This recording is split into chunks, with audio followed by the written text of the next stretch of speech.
শুধুমাত্র এই দোয়াটি একবার পড়েন, আল্লাহ তাআলা আপনার 90 বছরের গুনাহ মাফ করে দেবেন ইনশাআল্লাহ।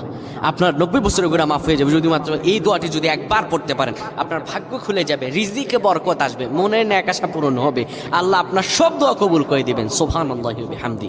এত ফজিলত, এই দোয়াটা আপনারা শেয়ার করে দিবেন। এই যুবকেরা, আমল না করেও সওয়াব পাবা, তোমার একটি শেয়ারে, একটা বাটনে প্রেস করে তুমি সওয়াব পেয়ে যাবা। কারণ তুমি আমল না করো, অন্য কেউ যদি তোমার শেয়ারের বদৌলতে আমল করে সওয়াব তুমি পেয়ে যাবা। নবীজির হাদিস।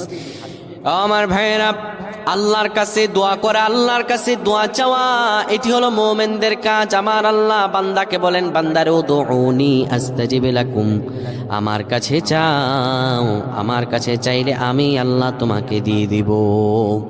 কেউ যদি একবার এই দোয়াটি পড়তে পারে, দোয়াটি হলো রব্বি ইন্নী যালামতু নাফসি ফাগফিরলি। কেউ যদি এই দোয়াটা একবার পড়তে পারে, আমার আল্লাহ তাআলা তার 90